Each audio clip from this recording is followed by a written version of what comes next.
to this third in our series of videos helping you to understand what does it mean to lead small and lead a small group well. And as we would say, it's helping our kids and our families to find real faith. Now, we got to be honest with you.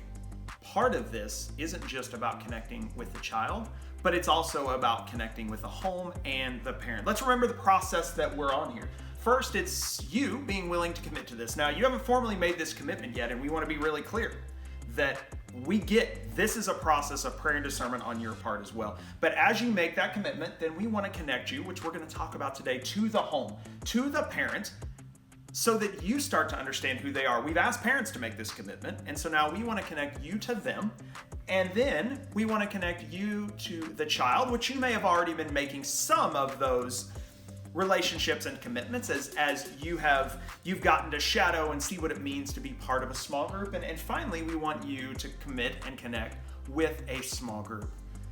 But here's the thing, unless we connect with the home and the family, none of this matters, because if we don't have their trust, they are not bought in that this is the very best thing that they could do for their child. And we believe that your consistent commitment and safe space you create is the very best thing they could ever have in their week or in their life. And so we are honored to be a part of this. And so today we're going to talk about what does it mean for you to partner with parents? What does it mean for you to nurture an everyday faith that lives not just in the church walls, but lives every day and is a part of their home, where the home and the parent knows that you are there for them, that you are there not just for their kids, but you are there for them. And I don't care your age.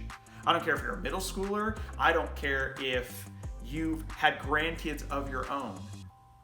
When someone knows you have the back of their child, when someone knows you're there for them, that changes everything. And they look at you entirely different because they know that you are someone who cares much more about their family than you do anything else. And so today we want to take a look at what does it mean to partner with parents. When it comes to your place in a kid or student's life, being present for them and creating a safe place will go a long way to earning influence. But it won't ever mean that you are the primary influence. No matter how much time a kid spends with you in small group, it can't be matched by how much time they spend at home with their families. Sometimes, if you're really honest, you might catch yourself thinking you could be a better parent to one of your few than the parent they currently have. Maybe you're right, or maybe you don't know the whole story. Regardless of their issues, baggage, and brokenness, every parent wants to be a better parent. This is why it's so necessary to talk about parents and the importance of partnering with them. Families come in all shapes and sizes. They're built in so many different ways, but the numbers are consistent. In a given year, you as a small group leader will only have an average of about 40 hours with your group. That number could double if you also work summer camp or vacation Bible school with your few. In comparison, families have about 3,000 hours. As you can see, the numbers don't match. They don't compare, not by a long shot. You can't ignore the family, and you can't ignore the influence the family has, whether good or bad. And the truth is that if you want to maximize your influence with the kids and students in your group, you need to partner with the family. You need to partner with the parents. Small group leaders, you are in the prime position to be able to do this. So I invite you to consider the kids and students in your group or who will be in your group and ask yourself this question: how can I partner with their families and with their parents? One of the greatest ways isn't by adding programs, but having the small group leader be the connector between the few and the family. Small group leaders could ask the questions: how can I partner with the family? How can I partner with the parent? We can't give you the perfect answer to those questions because every parent and every family is different. But we can give you 3 strategies to help direct you as you do your best to navigate this. First, cue the parent. It's easy to make assumptions and judgments about the parents and families of our few.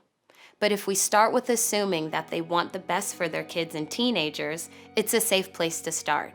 And if we assume that they care about their kids and want to know what's going on in their lives, then let's begin by introducing ourselves.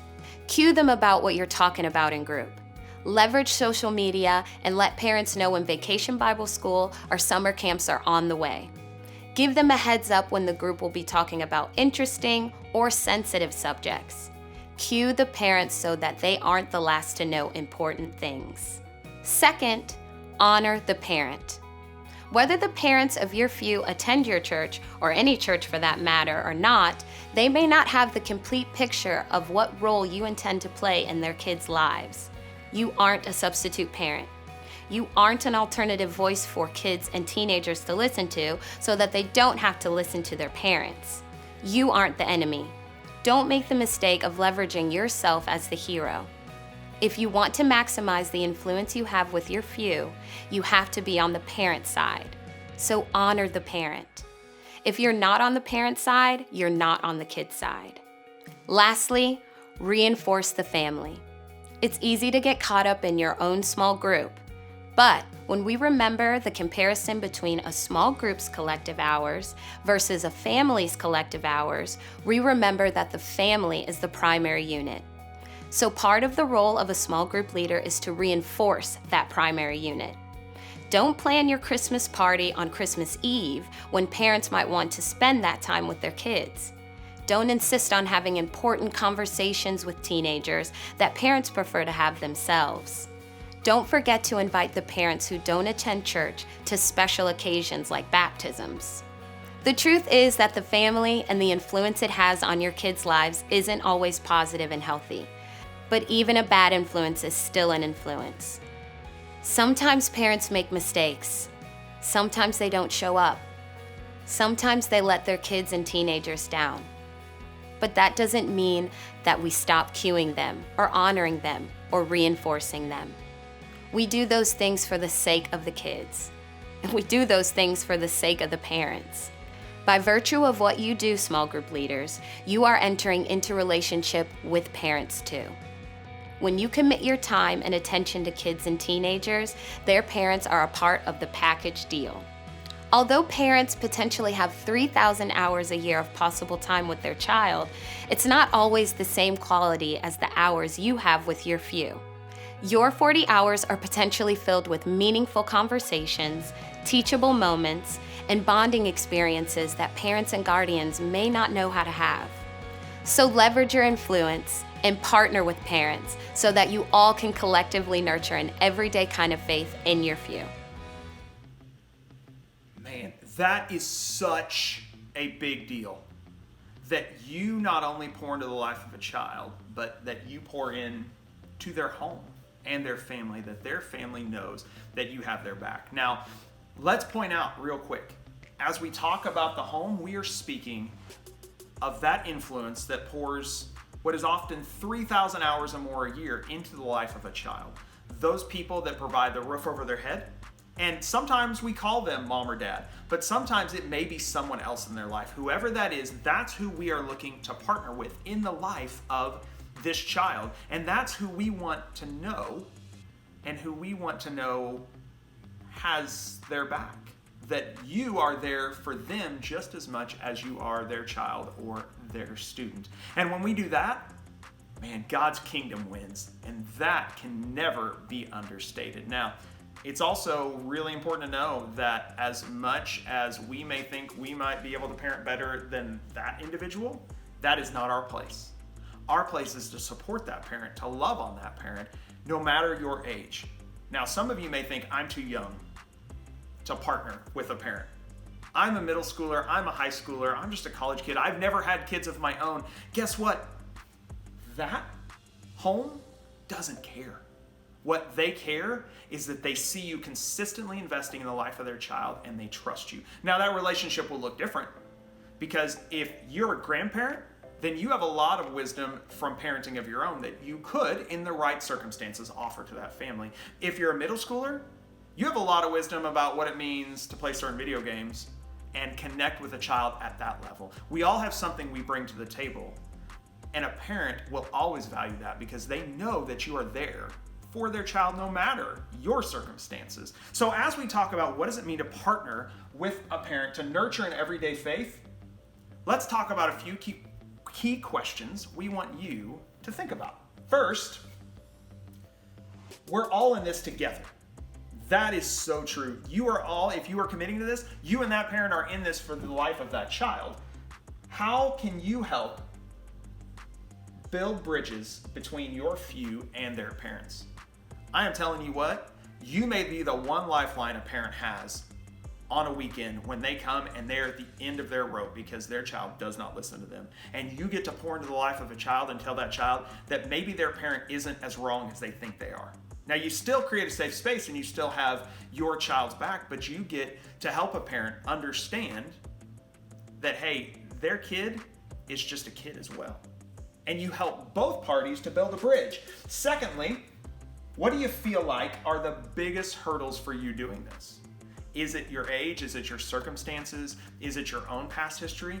Understand that you carry that into this and understand that we want to help you walk through that. If there's a hurdle that you're like, I don't know that I can do this, we'd love to talk through that with you. The leader who's walking you through this process would love to talk with you about that and how we can really overcome any hurdle, we believe, and just putting you in the right circumstance with the right group of kids. And finally, what are some strategic ways you can reinforce the family?